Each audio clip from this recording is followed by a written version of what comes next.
Hi, I'm Lindy, and we're back with another business blog. And today we're going to talk about being prepared. And yes, we borrowed the Boy Scouts motto, but while the Boy Scouts tell you to be prepared, today we're going to talk about how to be prepared because we have to be prepared for life, for daily things that happen. We might think we know what's going to happen today, but can we really? And I want to talk about specific things we can do to be prepared. And the first is to be organized. Have a calendar, a schedule, an agenda, whatever works for you. And keep yourself organized so that you can be better prepared. It's simple communication with other people. Hey, can I talk to you at 2 o'clock? Nope. I can look on my calendar and see that I'm busy. So it really does help greatly. 2, be disciplined. Being prepared is having discipline in your life. If you set the alarm for 6:30, then get up at 6:30. Don't hit snooze 5 times. You are not preparing for your day. You prepared the night before by setting your alarm, then be disciplined enough to do it. And be disciplined in all areas. If you're at work, then work. If you're playing with your kids, then play with your kids. Focus on what you're doing when you're doing it in a disciplined manner. Have a great attitude. Part of being prepared is having a really good attitude for whatever comes. So that if you do get interrupted, instead of being like, grrr, I can't believe I can't finish this report, you're like, no worries, put the report aside. People are always more important than things, always.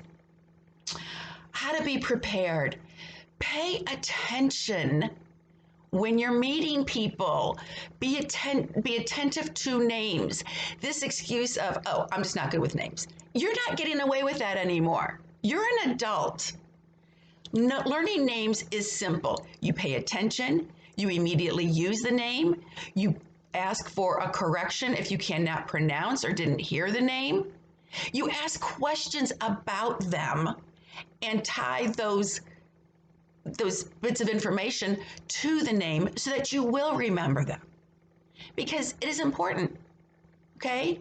You are prepared for the next time you meet them if you know their name. It really impresses people too to remember names.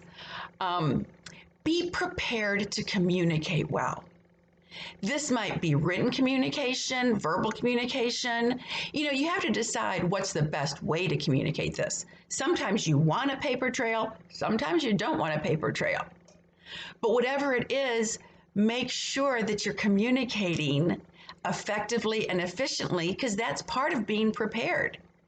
I have learned that sometimes the best thing I can do when I receive a text or an email is to not respond immediately. Makes a big difference if I just give myself some time instead of immediately shooting back a retort. I've rarely been sad that I took time to stop and think about something. And the last thing, it's kind of sad, maybe we shouldn't have to say it, but be prepared to be ethical. Know what you think, what you feel, what's important to you, so that if an opportunity ever arises, you never question yourself. When people ask you a question, the truth is so quickly on your tongue, it doesn't even occur to you to come up with something. And sometimes to be ethical means correcting somebody, which can be awkward. And I realize we don't want to make somebody feel bad by saying, no, that's not right. This is the real information. But when your ethics are involved, it's important. So go get yourself organized, be as disciplined as you can be, know your communication techniques, everything we've said, and go out there and be prepared for whatever the day and your life brings you. I'm Lindy.